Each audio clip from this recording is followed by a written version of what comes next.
আজি আপোনালোকলৈ আগবঢ়াইছোঁ গাজ টেঙাৰ সৈতে কঁঠালগুটিৰ পিটিকা।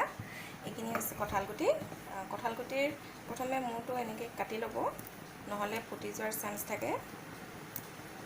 তাৰপিছত আমি এইখিনি অলৰেডি কাটিয়ে ৰাখিছোঁ, এতিয়া দি দিব পাৰিছোঁ।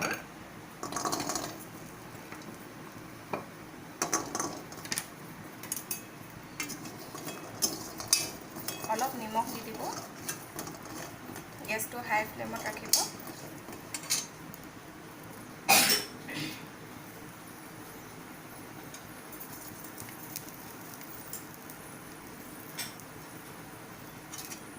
ভাজি থাকিব এনেকৈ।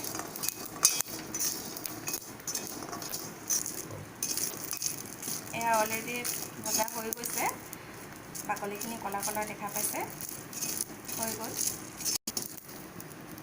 নমাই দিছোঁ।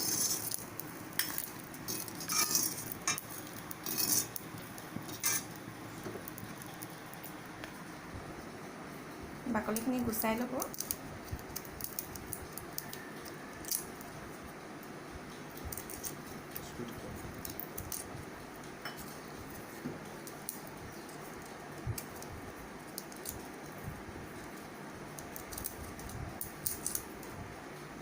এয়া গুচাই অলৰেডি হৈ গৈছে। এতিয়া আমি এইখিনি খুন্দি ল'ব লাগিব। আপুনি মিক্সাৰটো দিব পাৰে, মই খুন্দনা এটাত ব্যৱহাৰ কৰিছোঁ।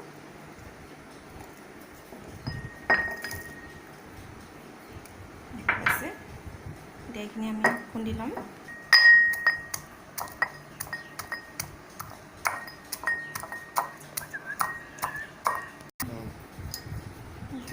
খুন্দা অলৰেডি হৈ গৈছে আমাৰ।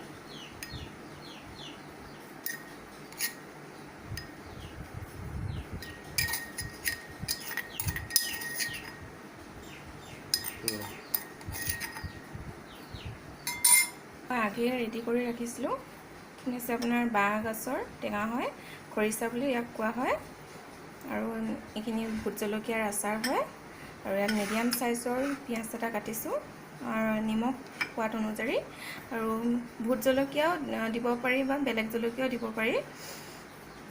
প্ৰথমে আমি বাঁহ গাজখিনি অলপ দি লৈছোঁ।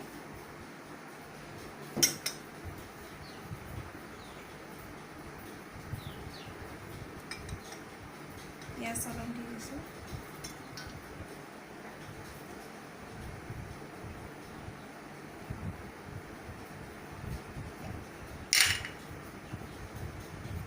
এয়া ভোট জলকীয়াৰ আচাৰ হয়। ভোট জলকীয়াৰ আচাৰ, তেল দিব পাৰি অলপ।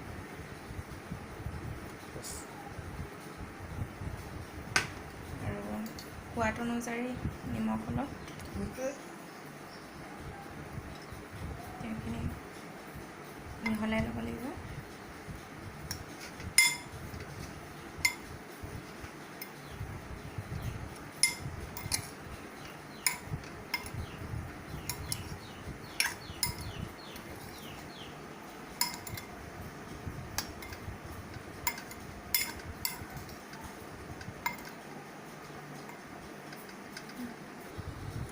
এয়া আমাৰ গাজ টেঙাৰ সৈতে কঁঠালগুটিৰ পিটিকা তৈয়াৰ হৈ গৈছে। এতিয়া ভাতৰ লগত পৰিৱেশন কৰিব পাৰি। থেংক ইউ মোৰ ভিডিঅ'টো চোৱাৰ বাবে ধন্যবাদ। যদি মোৰ এই ৰেচিপিটো চাই ভাল পাইছে, তেতিয়াহ'লে লাইক কৰিব আৰু মোৰ চেনেলটো ছাবস্ক্ৰাইব কৰিবলৈ নাপাহৰিব। ধন্যবাদ।